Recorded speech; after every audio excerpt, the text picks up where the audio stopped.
அப்படியே உங்க சாமி ரூம்னா அதுக்காக அவளுக்கு உண்டான பயன்படுத்துற எந்த பொருளையும் உலகியலுக்கு பயன்படுத்தக்கூடாது. கனவுல அந்த பொருள்லாம் வரும்.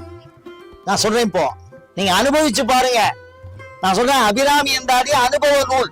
நீங்க அபிராமி எந்தாதியில எந்த புத்தகத்தை வாங்கி வைக்கிறதோ அந்த புத்தகம் கனவுல வரும்.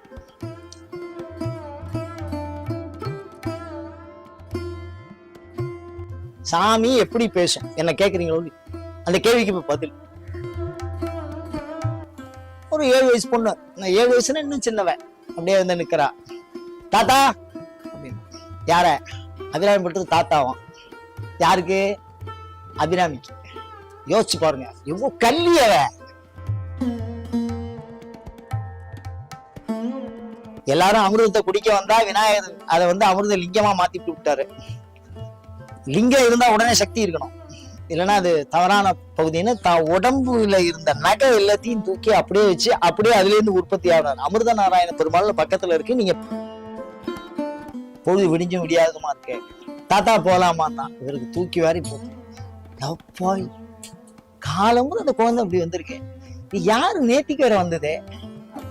சரி வா கோயில்ல போய் யாருன்னு கேட்டு இன்னைக்கு ஒரு போட்டா பாட்டு விட்டுருவோம். இவ்வளவு நகை இப்போ முன்னாடி குழந்தைக்கு போட்டு விட்டு ஏதாவது ஆயிட போறதுன்னு திட்டுவோம் அப்படின்னு அம்பாள் கையை பிடிச்சு நடக்கிறாங்க.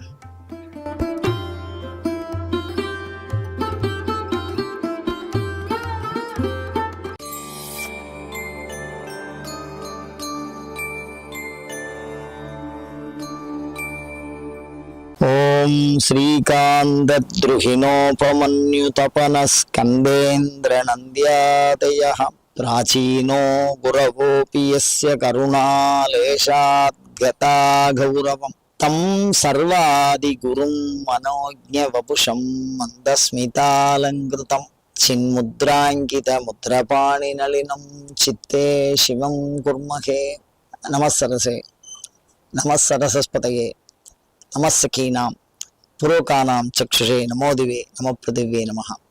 கருத்து ஒன்று என்ன? நான் செய்கின்ற பூசை எவ்வாறு கொள்வாய் அப்படின்னு கேட்பார். அந்த மாதிரி எல்லாம் பூஜை பண்ணக்கூடாது. பூஜைன்னா அந்த அப்படி அமைதியா இருக்கணும், நாம ஒண்டியும் பண்ணணும். அப்படியே உங்க சாமி ரூம்னா அதுக்காக அவளுக்கு உண்டான பயன்படுத்துற எந்த பொருளையும் உலகியலுக்கு பயன்படுத்தக்கூடாது. கனவுல அந்த பொருள்லாம் வரும். நான் சொல்றேன், இப்போ நீங்க அனுபவிச்சு பாருங்க. நான் சொல்றேன், அபிராமி எந்தாதி அனுபவ நூல். நீங்க அபிராமி எந்தாதியில எந்த புத்தகத்தை வாங்கி வைக்கிறதோ அந்த புத்தகம் கனவுல வரும். அது அப்படியே அதுல பேஜ் நம்பர்ல இருந்து நம்பர் வரைக்கும் வரும். இத படி என்னது பலன் வரும். சாமி வந்து நேரடியா பேசுற அளவுக்கு நாம இன்னும் துர்வாசரம் ஆகல. அவர் பண்ணிதான் நேரடியா பேசுவோம். சிதம்பரத்துக்கு வந்தாரா, உச்சி வேலை, சரியான தாகம், சாப்பாடு. அது சில பேர் ராத்திரியும்பா, சில பேர் உச்சி வேலையும்பா. என்னடி வைத்த பசிக்கிறது, என்னமோ அன்னம்பாளிக்கும் தில்லை சிற்றம்பலம்ங்கிற இது நல்லா இருக்குமா அந்த ஊரு அப்படின்னு கை தோ வந்துட்டா அப்படின்னாலாம். கையை சாபம் விடுறது, கையை தூங்குறதுக்கு முன்னாடியே தோ வந்துட்டா அப்படின்னாலாம். சோத்துக்கு ஏடம் வந்தாலும் அம்பாள் கையில அந்த சாதம் போடுற வட்டோட வந்தால் சாட்சாத் சிவகாம சுந்தரி. அந்த அளவுக்கு பேர் போனவர், அந்த அளவுக்கு பக்தி வாய்ந்தவர் கோதப்பட்டார்கள். ஸ்ரீவித்யா ரிஷி. அந்த மாதிரிலாம் நமக்கு வர முடியாது. காரணம் என்னன்னா நமக்கு அந்த மாதிரி தபஸ் பண்ணல நம்ம. அதனால நமக்கு எப்படி வருவா? கனவுலதான் வருவா. இந்த மாதிரி நினைவுகள்ல ஒரு சில விஷயங்கள்ல வரும். மூணாவது அனுபவமா வரும். அனுபவம் தானே ஆன்மீகமா இருக்கணும். சுவானுபூதி ஏகமானாயா. மானம்னா அளவு. ஆன்மீகத்தின் அளவு என்ன? அனுபவம் மட்டுமே ஆன்மீகத்தின் அளவு. அனுபவத்துக்கு வந்தாலும் அது கரெக்ட். அனுபவத்துக்கு வரலன்னா அந்த வழி தப்புன்னு அர்த்தம். இல்ல நாம கும்பிட்டது தப்புன்னு அர்த்தம். அபிராமி தப்புன்னு இல்ல, அந்தாதி தப்புன்னு இல்ல, அதுல சொன்ன சாஸ்திரம் தப்புன்னு இல்ல, அதை நாம புரிஞ்சின்றது தப்பு. நம்மளுடைய பிரயோகம் தப்பா இருக்குமே தவிர அவா சொல்ற வாக்கு எந்த காலத்திலையும் மாறாது. அதை நீங்க உறுதியா எடுத்துங்கோ. அந்த மாதிரி ஒரு தெளிவான பாதையில நமக்கு அவர் சொல்லி கொடுத்திருக்காரு. சும்மாவே சொல்லல. பைரவி பஞ்சமி பாசாங்குசை படை பஞ்சபாணி இன்சொல் உயிரவி உண்ணு உயர் சண்டி காளி ஒளிருங்களா வைரவி. இத மாதிரி 100 பாட்டு. அவர் என்ன சாமி பேரா லிஸ்ட் சொல்லிட்டு இருக்காருன்னு நினைச்சிருப்போம். அவர் தானே அப்படிலாம் சொல்ல. அவர் கரெக்டா சொல்லியிருக்காரு. என்னென்ன பலன், என்னென்ன சாமி, இது எது வேணும். இதோட மாத்திரம் இல்ல, வாழ்க்கை சௌரியமா வாழறதுக்கு உண்டானதெல்லாம் சொல்லியாச்சு. நமக்கு மாத்திரம் அப்படின்னா நம்ம என்ன கேட்போம் தெரியுமா? லிஸ்ட் அப்படியே நீட்டின்டே போவோம். என் பையனுக்கு கேட்போம், அப்புறம் என் பேரனுக்கு கேட்போம். கேட்போமா மாட்டோமா? அதான உண்மை. அதுல என்ன நமக்கு வெக்கம் இருக்க? அம்பாள்கிட்ட போய் நேரடியால நிற்கிறோம். அவளுக்கு ஒன்றும் கொடுக்கறது ஒன்றும் குறைச்ச இல்லை, கொடுத்தா ஒன்றும் குறைஞ்சி போயிட மாட்டா, அவளுக்கு ஒன்றும் குறையவும் இல்லை. அப்படிதானே?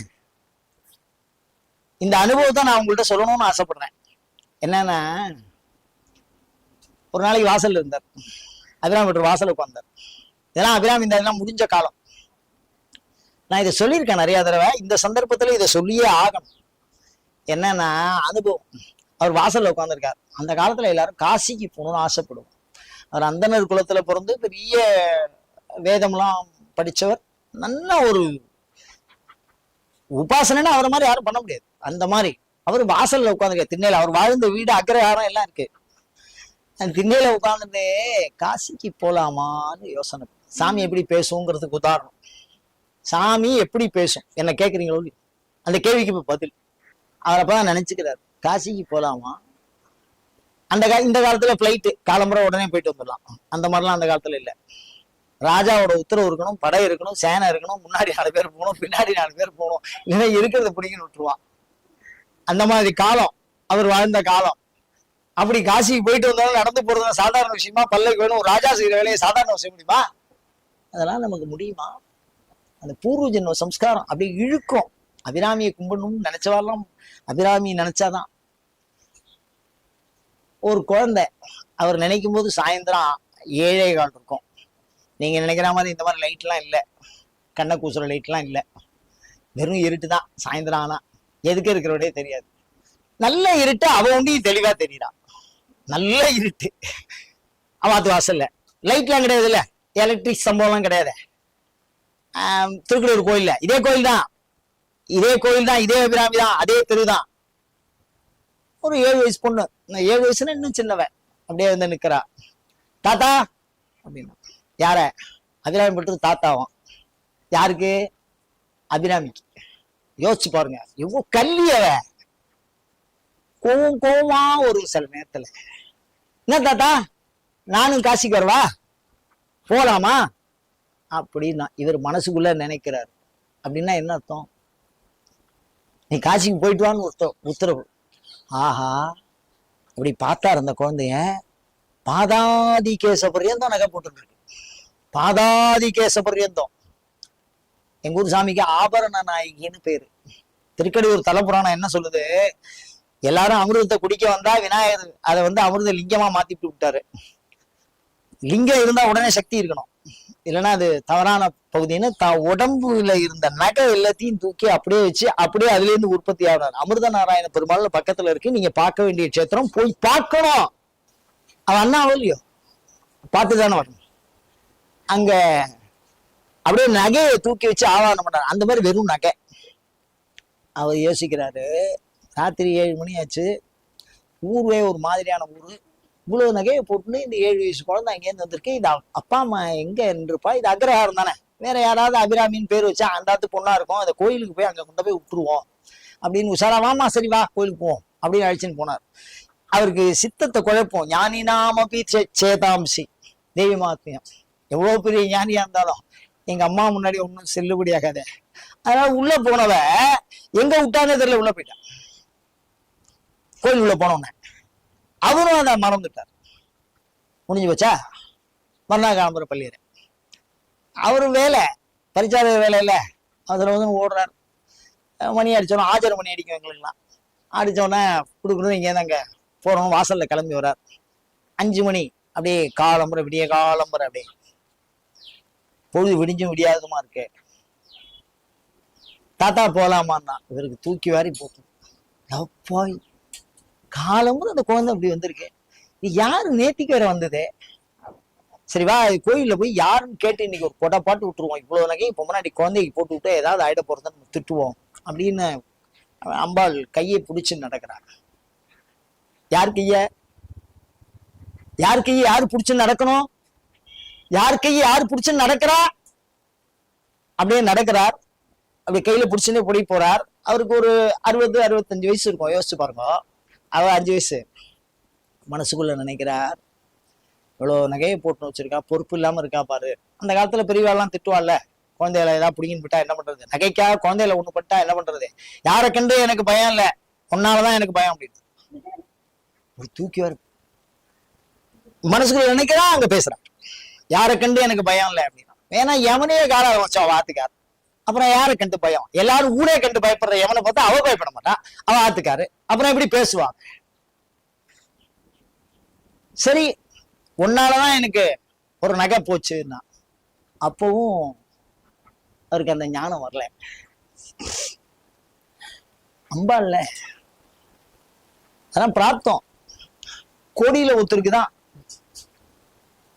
கொஞ்ச தூரம் போறார், காலில் முள்ளு குத்திட்டு அம்மான்னார். அந்த அம்மான்னு சொல்லும் போது அந்த காலை முள்ள எடுத்து விடுற அம்பாள், எடுத்து விட்டவா அப்படியே மறைஞ்சிட்டா பேட. எதுக்கு சொல்றேன் அப்படின்னா, அபிராமி பற்று அப்படி ஒரு விஷயம் வச்சிருந்தான், அவளுக்குள்ள அப்படி ஒரு ரிலேஷன்ஷிப். அதுக்கப்புறம் அவர் காசிக்கு போனாரு, அதுதான் பெரிய விஷயம். அவர் காசிக்கு போனார், அவர் திருப்பி திருப்பி அடுத்தவாளுக்கு ஒண்ணு செய்யறது, தனக்கு ஒண்ணு வச்சுக்கிறதெல்லாம் கிடையாது. அன்னைக்கு அவர் அபிராமி எந்தாதி பாராயணம் பண்ணா நீ அனுகிரகம் பண்ணுவியாடி அப்படின்னு அவரே பண்ணார். அவர் மூலமந்திரம் ஆதியில சொல்றதை விட்டுட்டு அபிராமி எந்தாதியை பாராயணம் பண்ணார். அவர் சொல்றத பயிற்சி பண்ணி பாக்குறாரு. அப்படிலாம் வாங்கி கொடுத்த பரம கருணாமூர்த்தி. ஏன்னா அம்பாளுக்கு தான் கருணை வரும், எல்லாருக்கும்னா எல்லாருக்கும் செய்யணுங்கிற எண்ணம் வராது. எனக்குன்னா என் பொண்டாட்டி பிள்ளைக்கு செஞ்சுக்குவேன், மற்றவங்களுக்கு எப்படி செய்வேன், எல்லாருக்கும் செய்யணும். அந்த அபிராமி எந்தாதி சொல்லி பாக்குறார் வருவாளான்னு. அப்படி அந்தாதி பாராயணம் பண்ணுவா, வந்தா வாசல குழந்தைய பாராயணம் பண்றது, தாரமர் கொண்டையும் சண்பக மாலையும் நீ சொல்லியிருக்கியே வரியான்னு பாக்குறதுக்காக. அப்படி பரிசோதனை செய்து நமக்கு வழங்கி இருக்கிற ஞானி அவர், சாதாரண அவரு. அப்போ அப்படியே அந்த அனுகிரகம் பண்ணார். காசிக்கு போனா சொல்றாரு, காசிக்கு போயிட்டாரு, இந்த அம்மா கூடவே போயிட்டு அங்க வரா யாரு, இங்க வாசல் நின்ன பொண்ணு. அது வரைக்கும் தன்னை சொல்லிக்கல, என்னடி இங்க வந்து நிக்கிற அப்படின்னா. அவர் மறைஞ்ச இடத்துல போன பிறவியில அவர் பூஜை பண்ணினா சீச்சக்கரம் இருந்துதான். அத அவருக்கு திருப்பி கனவுல வந்து சொல்லி, இந்த இடத்துல நீ பூஜை பண்ண. அதாவது எழுபிறப்பும் ஏமா புடைத்து. நீங்க அபிராமி தெரியாதனமா ஒரு வார்த்தை சொல்லணுங்க, விட மாட்டாம்பா. நீங்க பிஎஸ்சி எம்எஸ்சி எல்லாம் படிச்சா திருப்பி அடுத்த பிறவியில வராது, அது வேற, அந்த படிப்பு வேற. நீங்க ஒரு தடவை அபிராமி எந்தாதியில எதையோ ஒரு ஸ்தோத்திரத்தை சொல்லிட்டு அப்படின்னா சொல்லி வச்சுன்னு ஞாபகம் வச்சா ஆட்டுக்கு வந்துடும்.